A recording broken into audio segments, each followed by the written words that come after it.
కొన్ని కుటుంబాలు భయంకరమైన శ్రమలో ఉంటాయి. అప్పుల్లో పీకల దాకా మునిగిపోయి ఉంటారు కొంతమంది. ఆర్థిక ఇబ్బందుల్లో ఇల్లు దొరలటం కష్టమైపోయి ఏం చేయాలో అర్థం కాదు. చచ్చిపోతే బాగుండని యాతన పడుతుంటారు, వేదన పడుతుంటారు, చావును ఎదురు చూస్తూ ఉంటారు. అప్పుల బాధ భరించలేక కుటుంబ సభ్యులు. ఇంటిలో వెలిగించబడిన ఒక దీపం ఉంటే ఆ వ్యక్తి వెలిగించాల మిగిలిన వాళ్ళని. ఏ విషయంలో తెలుసా? విశ్వాస విషయంలో వెలిగించాలి. ఏమనో తెలుసా? కృంగిపోవద్దు, భయపడవద్దు, నిరుత్సాహపడవద్దు. మనం ప్రభువుని నమ్ముకున్నాం, యేసయ్య బిడ్డలం. ఆయన మనల్ని అవమానానికి అప్పగిస్తే అవమానం పొందుదాం.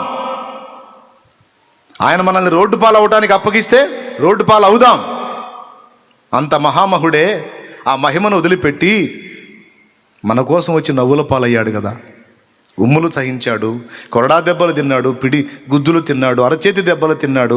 ఆయన పొందిన అవమానాల్లో మనమెంత?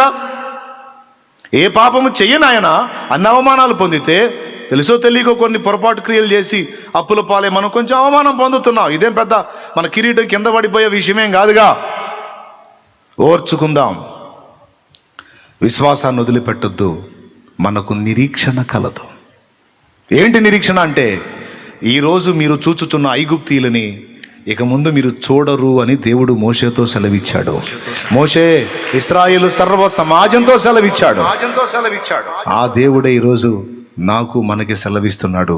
మీరు ఎదుర్కొంటున్న ఈ ఇబ్బందులు, ఈ అప్పులు, ఈ కలత, ఈ కన్నీళ్లు, ఈ అవమానాలు ఇక ముందు ఉండవు. ఇక ముందు ఉండవు.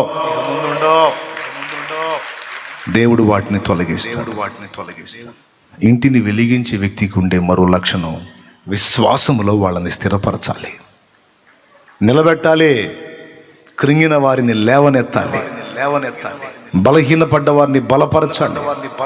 ధైర్యము చెడిన వారికి ఓతమివ్వాలి.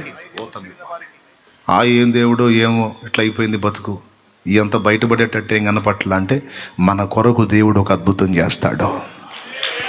మన కొరకు దేవుడు ఒక ఆశ్చర్యక్రియ చేస్తాడు. మన కొరకు దేవుడు గొప్ప కార్యాలు చేస్తాడు. ఇదే మాట, ఇదే మాట, ఇదే మాట, ఇదే మాట నీ నోటి నుంచి నిరంతరం విడుదల అవుతానే ఉండాలి. దీనికి వ్యతిరేకమైన మాట రాకూడదు నీ నోట. దీనికి వ్యతిరేకంగా నువ్వు మాట్లాడావంటే నీ ఇల్లు చీకటైపోయింది. మన కర్మెట్ట గాలింది, మన దరిద్రం ఎట్ట తగలబడింది, ఏం చేద్దాం? మీ దరిద్రం ఇది, మా దరిద్రం ఇది, నా దరిద్రం ఇది, నీ దరిద్రం అనకూడదు. దేవుడు మన పక్షమున ఉన్నాడు. దేవుడు మనల్ని కొంతకాలం శ్రమకు అప్పగించాడు. సహిద్దాం, భరిద్దాం. తప్పకుండా వీటన్నిటిని దీవెనలుగా నా దేవుడు మారుస్తున్నాడు. అను నీ పిల్లలకు చెప్పు, నాయనా నువ్వు అనుకున్నది జరగలేదని కృంగిపోవద్దురా. మన దేవుడు గొప్పవాడు. నువ్వు అడిగేదానికంటే, ఊహించేదానికంటే గొప్ప కార్యాలు చేస్తాడయ్యా. అమ్మగా నువ్వు నిరీక్షణ ఇవ్వాలి, నాన్నగా నువ్వు నిరీక్షణ ఇవ్వాలి నీ బిడ్డలకి. కొడుకుగా, కూతురుగా నిరీక్షణ ఇవ్వాలి నీ పిల్లలకి. విశ్వాసంలో దిగజారిపోయి నీకూడదు, పోనీకూడదు. లేవనెత్తాలి, ధైర్యం ఇవ్వాలి. లేడా దేవుడు? కాడా బలవంతుడు? చేయడా సహాయం? కన్ఫర్మ్. భార్యను ధైర్యపరచాలి, భార్య భర్తను ధైర్యపరచాలి. కృంగిపోవద్దయా. అవమానానికి అప్పగిస్తే అవమానం పొందుదాం. సామాగ్రి రోడ్డు మీద వేసే గతి పడితే అంత అవమానాన్ని కూడా సిద్ధపడదాం. యేసయ్య కంటే గొప్పవాళ్ళమేం కాదు. మనకేదో అయిపోయింది, అవమానం అయిపోతుంది, పరువు పోతుంది, సద్దాం బతుకుదాం. వద్దా. మన దేవుడు చచ్చిన వాడైతే చద్దాం మనం. మన దేవుడు సజీవుడు, మన దేవుడు సజీవుడు, సర్వశక్తి గల దేవుడు. ఎల్ షడ్డాయ్. ఎందుకయ్యా మనం చచ్చేది? ఎందుకయ్యా? వద్దు, ఓర్చుకుందాం, ఎదురు చూద్దాం. మన కోసం ఎంత అద్భుతమైన చేయటానికి సిద్ధం. మన ఓర్పు, సహనం, మన విశ్వాసం పరీక్షింపబడుతుందయ్యా. ఓ భార్య నీ భర్తకు చెప్పాలి, మన విశ్వాసం పరీక్షింపబడుతుందయ్యా. ఓ భర్త నీ భార్యకు చెప్పాలమ్మా, తండ్రి మన విశ్వాసాన్ని పరీక్ష చేసుకుంటున్నాడు. ఇబ్బంది కొలిమిలో నలిపి మనల్ని టెస్ట్ చేసుకుంటున్నాడు. ఆగమ్మా, ఆయన కార్యం జరిగిద్ది. ఇరుకునే విశాలంగా మారుస్తాడు, చీకటిని వెలుగుగా మారుస్తాడు, ఓటమిని గెలుపుగా మారుస్తాడు. కొంచెం ఆగు, చూడు. ఎంతమంది ఉన్నారండి ఇట్లా? మాదిరికరమైన జీవితం, ఓర్పు, సహనాలు, క్షమాగుణం, దయాగుణం మాత్రమే కాదు, బలహీనపడి కృంగిపోయి భయపడుతున్న కుటుంబానికి బాసట, ధైర్యం. ఏం భయపడద్దు, యేసయ్య ఉన్నాడు, ప్రార్థన చేద్దాం, అంత కాకపోతే ఉపవాసం ఉందాం, మొర్ర పెడదాం, దేవుడు కదులుతాడు. దేవుడు నమ్మకం లేదా? ఎంతమంది జీవితంలో కార్యం చేయాలా? భక్తులను వదిలిపెట్టాడా? అన్యాయస్తుడా? అబద్ధీకుడా? వాగ్దానం ఇచ్చి తప్పుతాడా? నో నో, ఖచ్చితంగా సహాయం చేస్తాడు.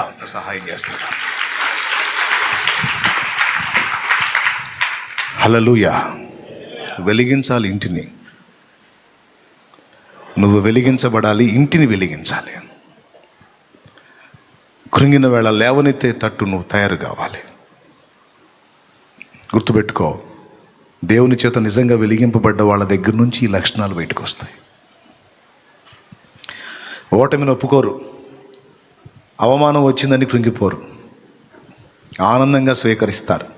చిరునవ్వుతో, ముసిముసి నవ్వులతో అవమానాన్ని తాళుకుంటారు. ఎందుకు? తెలుసు ఏం జరిగిద్దో. నీ స్థితి చూసి నవ్విన వారే,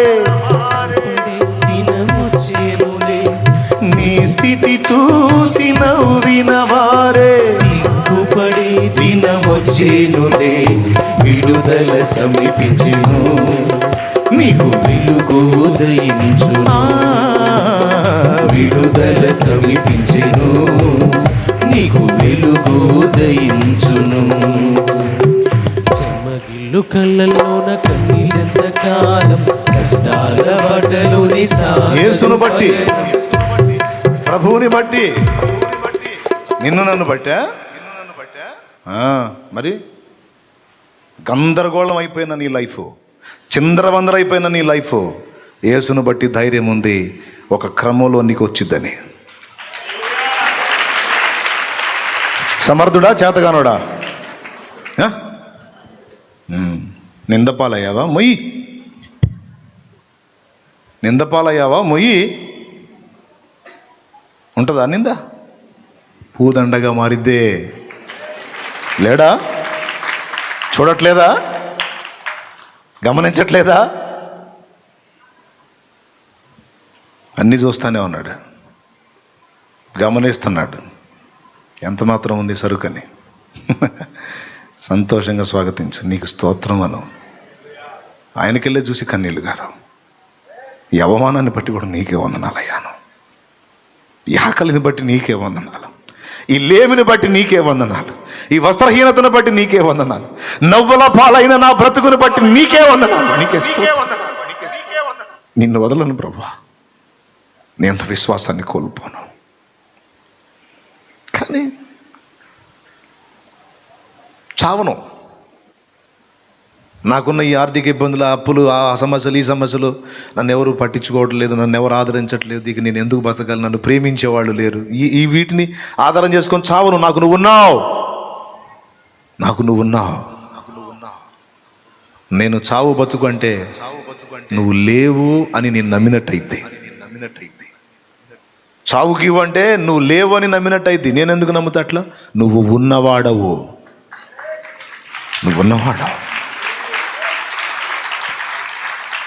చూస్తానే అవమానానికి అప్పగించావు, పర్వాలేదు. మరి నేను క్షమించే మెట్టు ఎక్కాలంటే నన్ను అవమానపరిచేవాళ్ళు కావాలిగా, ఓర్పు అనే మెట్టు ఎక్కాలంటే నన్ను ఏడ్పించేవాళ్ళు కావాలిగా. లోకమంతా చూసి నన్ను ఏడిపించిన, జాలితో నన్ను చేరదీసిన, లోకమంతా చూసి నన్ను ఏడిపించిన, జాలితో నన్ను చేరదీసిన ఒంటరినయ్యా నా తోడు నిలువవా, ఒంటరినయ్యా నా తోడు నిలువవా. దావీదు కుమారుడా నన్ను దాటిపోకయ్యా, నజరేతువాడ నన్ను విడిచిపోకయ్యా. దావీదు కుమారుడా నన్ను దాటిపోకయ్యా, నజరేతువాడ నన్ను విడిచిపోకయ్యా. నీవు తప్ప నాకు ఈ లోకంలో ఎవరున్నారయ్యా, నీకు తప్ప నాలో ఎవరికి చోటే లేదయ్యా. నీవు తప్ప నాకు ఈ లోకంలో ఎవరున్నారయ్యా, నీకు తప్ప నాలో ఎవరికి చోటే లేదయ్యా. దావీదు కుమారుడా నన్ను దాటిపోకయ్యా, నజరేతువాడ నన్ను విడిచిపోకయ్యా. దావీదు కుమారుడా నన్ను దాటిపోకయ్యా, నజరేతువాడ నన్ను విడిచిపోకయ్యా. దేవునికి మహిమ, దేవునికి మహిమ. కలతలు ఎక్కువగా కానీ, ఇబ్బందులు ఎక్కువగా కానీ, కాస్త సెగదగలగానే యేసుప్రభు నమ్ముకుంటే నాకేం లేదు, ఆయన వదిలిపెట్టి మళ్ళీ వేరే దానికి వెళ్ళిపోతా, దానికి వెళ్ళిపోతా, దీనికి వెళ్ళిపోతా అని సర్దుకుంటావా? లేకపోతే ఎన్నైనా పర్వాలేదు, నిన్ను వదిలే ప్రసక్తి లేదని మొండిగా కూర్చుంటావా? సైలెంట్గా అబ్జర్వ్ చేస్తాడు. నీ హృదయంలో తొణుకుతున్న తలంపుల్ని కూడా గమనిస్తుంటాడు.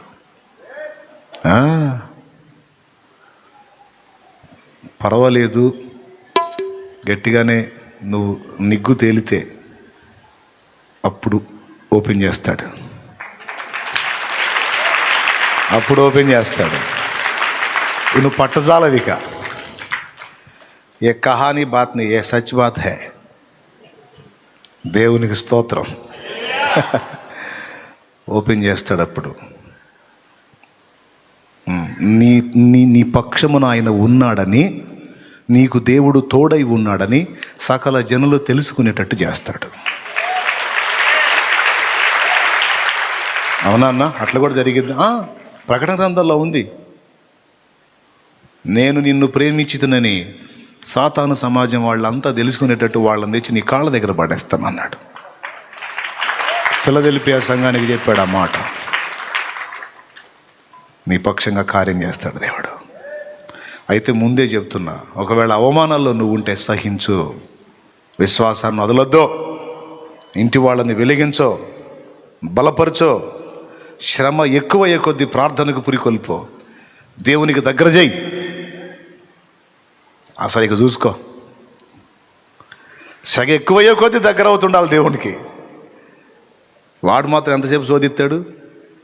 సోదేశు వెళ్తాడు, వాడే శోధించి శోధించి ఇసుగుపుట్టి ఆటేకాలో శోధింప బాడాని ఇయ్యడు. ఇక చాలే పోరా అంటాడు. నువ్వు ఎన్ని ట్రిక్కులు చేసావో అన్ని ట్రిక్కులు నా బిడ్డ సహించదుగో, నాకెళ్ళే చూస్తున్నాడు. నాకెళ్ళే చూస్తున్నాడు. నువ్వు అదిగో నా కుమార్తె, నా కూతురు నాకెళ్ళే చూస్తుందిరా, ఇంకెక్కువైందిరా, అదిగో నా బిడ్డ కన్నీళ్ళు, నా బుడ్డిలో దాచాను నా బిడ్డ కన్నీళ్ళు, అక్కడి నుంచి అని గద్దించి నిన్ను గూర్చాను తన దూతలకు ఆజ్ఞాపిస్తాడు, చేతులెత్తి దీవిస్తాడు. నీవు దీవించబడిన దానవు, దీవించబడినవాడు. అప్పుడు నేను చెప్పిన ఈ వాగ్దానాలు నెరవేరుతాయి. ఇక్కడ ఉంది, ఆడ కూడా ఉంది. అందుకే చెప్తున్నా, విశ్వాసాన్ని వదలకూడదు. ఇంటిని కూడా విశ్వాస విషయంలో బలహీనపడనీయకూడదు. ఏం చేశాడు మనకు దేవుడు అననీయకూడదు. చేస్తాడాగు, ఎప్పుడు చేస్తాడాగు. నువ్వు 100 సార్లు అడిగిన ఇదే సమాధానం, దేవుని కార్యం జరిగిద్దే, దేవుని కార్యం జరిగి తీరిద్ది, అంతే, నిశ్చయం. చెప్పండి, అందరూ చెప్పండి. ఎంతమంది బాధల్లో, వేదనలో, దుఃఖంలో, కన్నీళ్లలో కృంగిపోయి ఉన్నారు? చెప్పుకోండి మనసుతో, దేవుని సమాధానం నిశ్చయం. ఏదో కాసేపు ఓదార్చి పంపించడం కాదు, ఇక్కడ వాస్తవమే చెబుతున్నా. ప్రాక్టికల్గా అనుభవించి చెబుతున్నా. దేవునికి మహిమ. గట్టిగా చెప్పాలి ఒకసారి అందరూ కలిసి, విశ్వాసంతో. నా దేవుని సమాధానం నీకు రాబోతుంది. కానీ తెలియకుండా నువ్వు శ్రమ పడట్లా తెలుసా? తల్లి కడుపులో పడక ముందే నువ్వు తెలుసు ఆయనకి. నువ్వు తెలిసినప్పుడు, నీ పేరు తెలిసినప్పుడు, నీ పుట్టు పూర్వోత్తరాలు తెలిసినప్పుడు నీ బాధలు తెలియవా? నీ అవమానాలు తెలియవా? నీ నిందలు తెలియవా? నీ ఆకలి తెలియదా? నీ అవసరత తెలియదు. మొత్తం తెలుసు, అన్నీ తెలుసు. తెలిసే గమనిస్తున్నాడు. కాబట్టి నువ్వు వెలిగించబడాలి, నీ ఇంటి వారిని వెలిగించాలి. మూడవది, సంఘమును వెలిగించాలి.